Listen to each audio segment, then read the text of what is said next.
Bonjour à toutes et à tous les gars, j'espère que vous allez tous très bien. Aujourd'hui on se retrouve pour une toute nouvelle vidéo. On a Bitcoin qui pump encore un petit peu, comme vous le savez, ces derniers jours on a quand même connu un joli petit rallye haussier sur le Bitcoin et je pense que ça va un petit peu continuer dans les prochaines semaines. Il est possible qu'on voit une clôture mensuelle dans le vert. Maintenant il faut quand même rester prudent, on est quand même sur 8 semaines de hausse et je vais vous partager justement mes scénarios à court terme sur le Bitcoin. Donc voilà, on verra un petit peu ce qui a changé depuis hier. Il n'y a pas grand chose qui a changé honnêtement.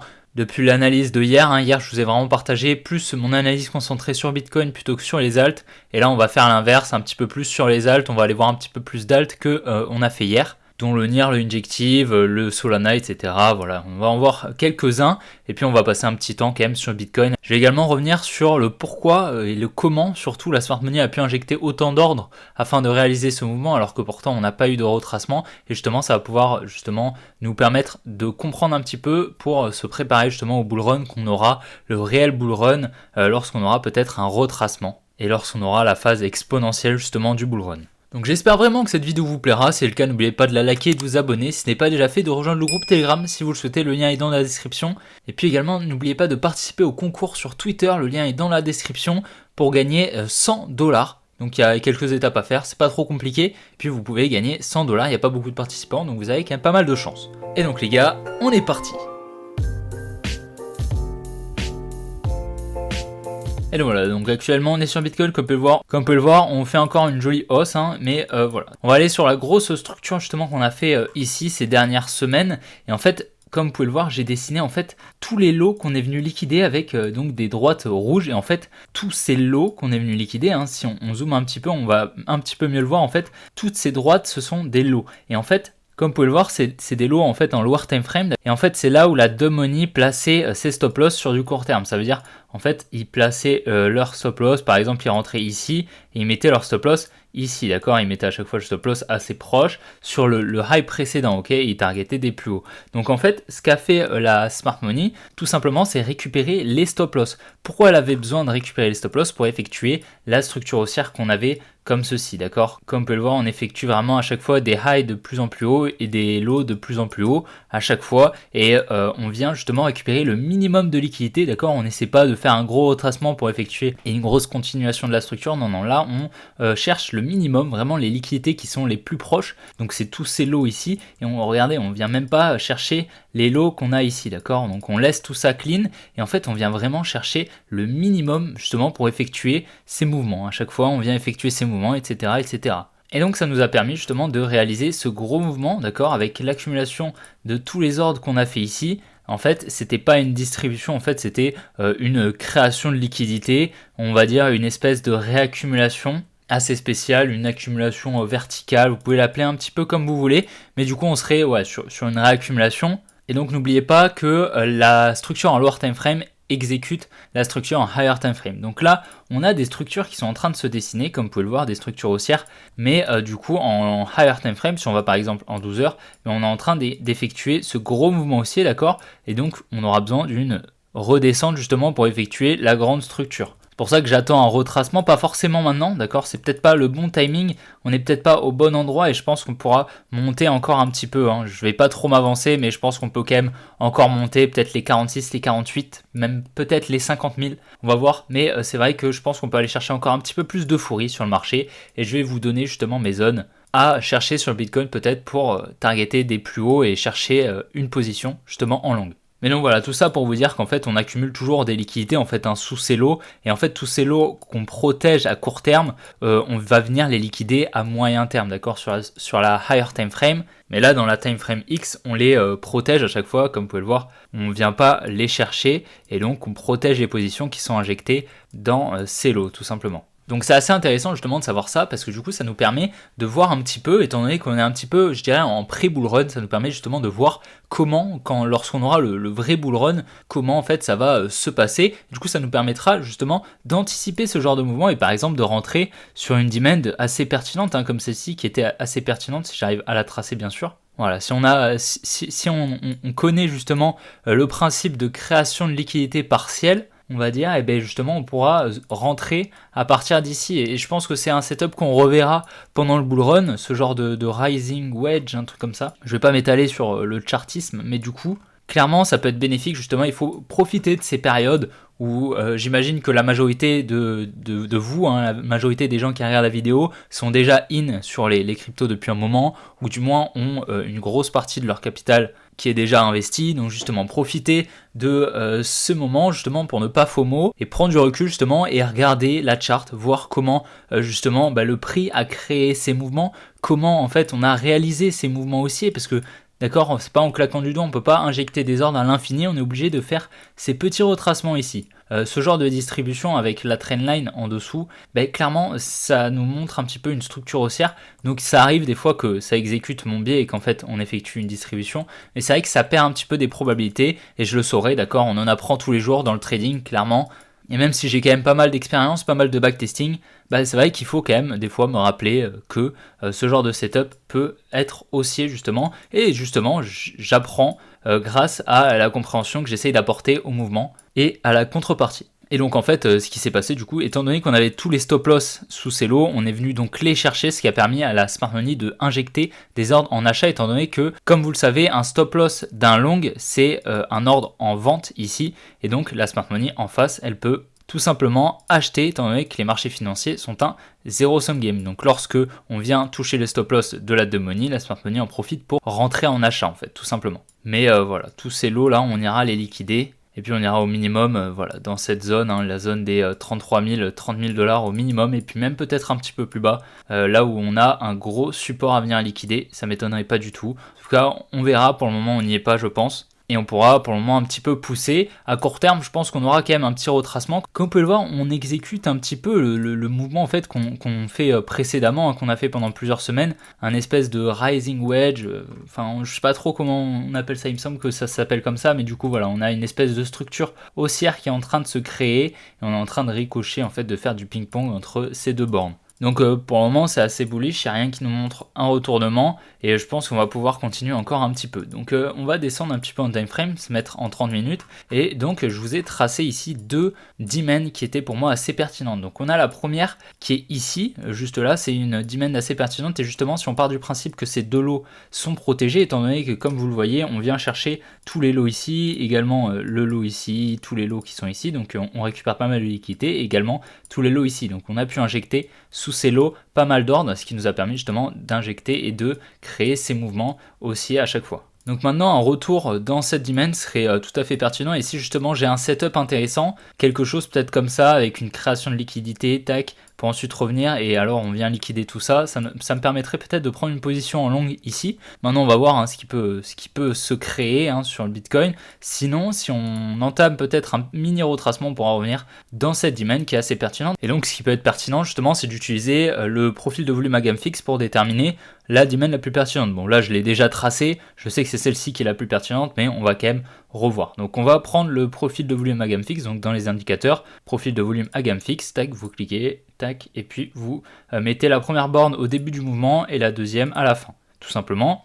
Et donc on voit en fait les deux demands les plus pertinentes, donc on aurait celle-ci qui est assez pertinente également, et puis on a surtout celle-ci qui est pour moi la plus pertinente je pense. En tout cas si on doit revenir effectuer un mini retracement, venir chercher toutes les liquidités qui sont ici, ce sera probablement un rebond dans cette dimension, on paraîtrait assez pertinent. En tout cas on verra, mais si on entame un mouvement peut-être un petit peu plus grand, et bien peut-être qu'on viendra chercher les lots qu'on a juste ici. On a beaucoup de liquidités hein, sous ces lots, donc c'est tout à fait possible ici qu'on fasse un plus gros retracement, et il sera possible qu'on revienne peut-être dans cette dimension qui serait assez pertinente également. Ce sera en fonction de ce que nous fait le Bitcoin. Donc on a trois dimensions hein, comme vous pouvez le voir, et donc on verra. Si on souhaite pousser encore au nord, à ce moment-là on viendra certainement dans cette dimension, et si on souhaite effectuer un mini retracement pour peut-être soit repartir, soit effectuer un plus gros retracement, à ce moment-là on viendra probablement dans cette dimension qui est assez pertinente. Et sinon on a la dimension intermédiaire qui se trouve juste ici, qui est également assez pertinente étant donné qu'on se place sous toutes ces liquidités ici, qu'on pourra venir chercher pour ensuite peut-être repartir. Voilà, donc on a ces trois scénarios,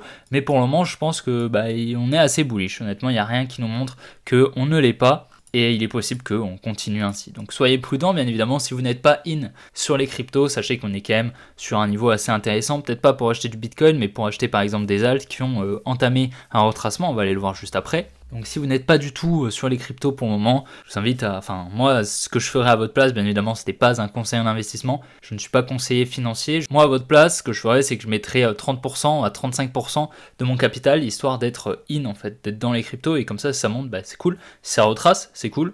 Tu peux mettre en fait l'autre partie de ton capital et donc je mettrais bah, par exemple sur du Link, du Tao qui est très intéressant, de l'Ethereum, du Solana, du NIR qui peut être intéressant, Phantom, Cas, Avax, Injective qui peut être très intéressant également, le Matic extrêmement intéressant. Je mettrai également une petite pièce sur le Naka, sur le ARB qui peut être vraiment très prometteur, le Rio également, mais ça va falloir passer sur un Decentralized Exchange. Donc un peu plus compliqué peut-être pour les débutants, mais qui peut être intéressant si vous êtes un petit peu expérimenté. Bien évidemment, ne mettez pas tous vos œufs dans le même panier, essayez de diversifier, et par exemple les high capitalization, et par exemple les high cap comme Link, Solana, NIR et Ethereum, mettez un petit peu plus en termes de pourcentage que le reste bien sûr. Donc maintenant, ce n'est pas un conseil d'investissement, ne l'oubliez pas, vous faites ce que vous voulez, c'est juste moi, si j'étais à votre place, je ferais ça. À présent, direction le Link. Donc, comme vous le savez, le Link, donc on était venu chercher les stop loss juste ici. Maintenant, je pense qu'on va venir chercher ce high, d'accord. Je pense que honnêtement, le Bitcoin est assez bullish, donc ce serait assez confluent de venir liquider ce high à moyen terme. À court terme, je pense qu'on pourra venir chercher ces deux lots juste ici, donc et créer un petit retracement comme ça pour peut-être repartir. Ce qui nous ferait une jolie structure haussière en fait. Si j'y arrive comme ceci, on aurait une jolie structure haussière et on pourrait continuer un petit peu la hausse. Donc on va prendre le profil de volume à gamme fixe, on va prendre le mouvement, le début du mouvement, donc juste ici, et puis la fin. Donc juste ici, on va essayer de chercher une demand qui serait assez pertinente. Et donc on aurait cette demand, comme vous pouvez le voir, qui serait assez pertinente ici. Et donc ici, on va revenir effectuer la mitigation probablement pour effectuer des plus hauts. Donc on va garder cette demand qui est assez intéressante et je vais mettre une petite alarme juste là, voilà, qui peut être pertinente justement, pour peut-être chercher un long et ensuite repartir peut-être au nord. Comme vous pouvez le voir, on a quand même une trendline qui est en train de se créer, donc ce serait assez intéressant justement de venir la liquider en même temps de revenir dans la demand. Donc cette petite trendline, maintenant je pense qu'on va juste venir la conforter peut-être, ça m'étonnerait qu'on range jusqu'à là pour ensuite venir la liquider dans près de 5 jours. Je pense qu'on va venir chercher la demand, peut-être conforter un petit peu la trendline et pour ensuite, on va quand même bien surveiller le Link. C'est un setup qui peut être intéressant. Maintenant, vous faites ce que vous voulez, mais moi je pense que je chercherai peut-être une position justement dans cette demand. Puis en plus de ça, si on veut apporter un petit peu de confluence, on voit que cette demand a effectué la mitigation de cette demand, qui a effectué elle-même la mitigation de ce plus gros bloc institutionnel, qui lui-même a effectué la mitigation de ce plus gros bloc institutionnel, qui lui-même a effectué la mitigation de ce bloc institutionnel. Donc voilà, c'est assez propre pour le moment, et je pense que ce lot est protégé. Maintenant voilà, on n'est pas à l'abri non plus d'une grosse baisse. Ce sera déterminé réellement par le Bitcoin, par la direction qu'il souhaite prendre, mais du coup on a quand même pas mal de liquidités au nord que je pense on viendra chercher. Donc voilà, un setup intéressant par exemple sur le Link. Donc c'est assez intéressant sur le Tao, c'est justement qu'on est en train d'effectuer justement cette structure haussière et qu'on était venu donc liquider ces deux equal high. Juste là, on a quand même une espèce de distribution, on pourrait ça pourrait être une distribution. Maintenant, comme on peut le voir, on était venu chercher la trading range qu'on pourrait noter juste là, avec cette jolie mèche qui est venue effectuer la mitigation d'une demand probablement en lower time frame, qui est assez pertinente au niveau justement du support. Elle va être assez pertinente en lower time frame. Là, on la verrait pas. Là, on était venu chercher donc tous les stop loss sous ces lots. Donc à présent, je pense qu'il est tout à fait possible. Ici, étant donné qu'on est venu casser la structure, si on va peut-être en 15 minutes, on verra peut-être un petit peu mieux. On est venu donc casser la structure juste ici, voilà, et donc à présent on est bullish, je pense qu'on peut s'attendre à des plus hauts. Maintenant, comme on peut le voir, on a quand même des petits lots juste là à venir liquider peut-être pour ensuite repartir. Il faut quand même être assez prudent étant donné que comme vous le voyez, on est revenu parfaitement effectuer la mitigation de cette supply juste ici, donc c'est assez propre. Donc bien évidemment c'est normal qu'on ait un petit rebond, mais je pense qu'on est quand même assez bullish à court terme. Donc là c'est une structure en lower time frame bien évidemment. Maintenant en higher time frame on est quand même assez bullish. En plus de ça on est en train de créer, comme vous pouvez le voir, une trendline juste ici. Donc maintenant on ne peut pas trader le Tao, il me semble, il n'est pas listé sur les exchanges où on peut trader, mais en achat ça peut être intéressant d'en acheter ici. Je pense qu'on aura un dernier petit rail haussier sur le Tao. Bon, il va falloir que je me dépêche un petit peu parce que la vidéo sinon va durer 30 minutes. Mais du coup là sur l'Ethereum, comme vous pouvez le voir, on vient récupérer les stop loss juste ici, on vient pas récupérer les stop loss ici, c'est assez dommage. Par contre on vient chercher tous les stop loss ici. On est en train de liquider cette trendline comme on peut le voir, donc on peut avoir une petite réaction, peut-être revenir dans le bloc institutionnel juste ici. Donc maintenant j'ai pas trop de direction honnêtement sur l'Ethereum, mais je pense qu'on pourra toujours pousser, ce sera vraiment le Bitcoin qui déterminera la direction sur l'Ethereum justement. et sur globalement tous les altcoins. Sur le Solana, bah écoutez, pour le moment, la supply que je vous avais partagée, il y a plusieurs vidéos déjà, s'exécute parfaitement. Pour le moment, on a vraiment un joli mouvement baissier qui est en train de s'exécuter. Pour le moment, je pense qu'on va effectuer encore des petits plus bas. On a pas mal de liquidités juste là. Je pense qu'on va entamer une petite baisse, peut-être revenir dans cette demand qui serait assez pertinente. Ou bien si on souhaite ne pas pousser et entamer un petit retracement un petit peu plus profond, eh bien on pourrait venir chercher ces equal lows, revenir dans la demand des 49 $ qui serait assez pertinente. Mais en tout cas, on a quand même pas mal de liquidités encore qui s'accumulent au nord sur le Solana. Et si justement le Bitcoin se décide à pousser encore plus, il est possible que le Solana suive bien sûr. On m'a demandé également de faire le NIR. Donc comme on peut le voir, le NIR, on est en train d'effectuer une structure haussière. Maintenant, on a quand même énormément de liquidités au sud. Et c'est vachement moins propre que sur d'autres altcoins. Jusqu'à partir d'ici, comme on peut le voir, là, on vient quand même protéger ce lot. J'ai l'impression, là, par contre, c'est quand même vachement moins propre. On vient donc liquider cette trendline qui nous permet justement d'effectuer ce mouvement haussier, mais on vient pas chercher par contre tous les stop loss qui sont ici. Mais on vient quand même liquider la trendline, c'est déjà pas mal. Donc on pourrait définir un lot protégé juste là, et à ce moment-là, on chercherait une demand. Si on utilise par exemple le profil de volume à gamme fixe, et bien on va prendre le début du mouvement juste là et la fin. Bon, on va pas prendre ici parce qu'à mon avis on aura quand même un retracement. Et donc on pourrait avoir cette demand qui serait pertinente. Maintenant, comme on peut le voir, cette demand, on est venu la chercher donc avec cette mèche.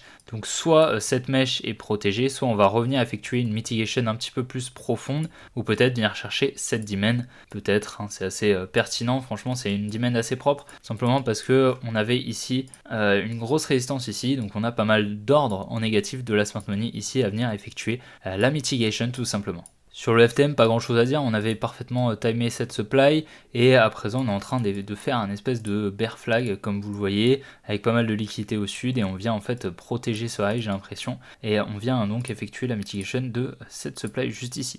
Donc ce qui serait pertinent, ce serait d'effectuer un mouvement baissier, peut-être venir chercher toutes les liquidités au sud, ce serait vraiment cool, parce que vraiment il y en a pas mal au sud. Et on a surtout cette trendline juste ici, la trendline juste là, comme ça, donc on va probablement venir la liquider, je pense, sur le fantôme. Sur le CAS, écoutez, à moyen terme, je pense qu'on viendra quand même liquider ces deux highs. En tout cas, ça m'étonnerait qu'on n'aille pas les chercher, honnêtement. Si en plus le Bitcoin est bullish, par contre, on a quand même cette trendline qui comporte pas mal de liquidités, qui, je pense, on viendra liquider. On a également cette trendline juste ici, donc avec tous ces lots ici à venir liquider. Puis on a également ces equal lows, bon, ils sont assez petits, donc pas très importants, mais on a quand même pas mal de liquidités. Donc écoutez, je pense qu'à court terme, on viendra chercher quand même ce support juste là, et puis on pourra venir ensuite chercher la trendline également qu'on est en train de créer. En tout cas, voilà, on est en train de créer liquidité sur liquidité, mais il est possible après qu'on vienne liquider le high. Voilà. Mais sur le CAS, pour le moment, il n'y a pas une direction qui est vraiment prédéfinie. Sur le AVAX, par contre, pour le coup, je suis beaucoup plus bullish, à part qu'on est en train de créer une trendline comme vous le voyez juste ici, mais on vient quand même, je pense, protéger ce lot en effectuant la mitigation de cette demand, et puis on a également ce lot qui serait protégé, étant donné qu'on vient chercher tous ces lots juste là. Maintenant, bien évidemment, quand je dis un lot protégé, c'est des lots protégés à court terme dans la time frame. Ici, on est en train de créer des equal high, donc on va venir les chercher, je pense, et puis il est tout à fait possible qu'à présent on vienne effectuer des plus hauts à partir de là où on est tout simplement. Ça me paraîtrait assez pertinent et puis on pourrait donc venir chercher un nouveau high sur le AVAX. Je suis assez bullish à court terme. Sur l'injectif, pour le moment, je pense qu'on va pouvoir retracer encore un tout petit peu, étant donné qu'on avait bien liquidé cette trendline juste ici avec cette jolie mèche et entamé un joli mouvement baissier. À présent, je pense qu'on va pouvoir le continuer un petit peu et venir chercher les equal lows qu'on a juste là, et peut-être même la demand des 12,8 $. Ce serait assez pertinent, on a vraiment pas mal de liquidités. Maintenant, on n'est pas du tout à l'abri de laisser les liquidités au sud, c'est ce qu'on fait très souvent, et ensuite repartir, c'est possible. On a quand même ces deux high sur beaucoup d'altcoins à venir peut-être liquider. Et donc voilà les gars, on arrive à la fin de cette vidéo, j'espère vraiment qu'elle vous aura plu. Si c'est le cas, n'oubliez pas de la liker et de vous abonner si ce n'est pas déjà fait. Vidéo un petit peu longue, d'accord, on a vu quand même pas mal d'altcoins, j'espère vraiment qu'elle vous aura plu et que les analyses vous ont plu. Si vous avez une quelconque question, n'oubliez pas, il y a le groupe Telegram pour ça, et puis vous pouvez également me les poser en commentaire de la vidéo tout simplement. Je vous invite à aller participer au concours sur Twitter et puis à me follow également sur Twitter, ça peut être super. Et donc les gars, on se retrouve demain pour une prochaine vidéo comme d'habitude. Allez, ciao les gars.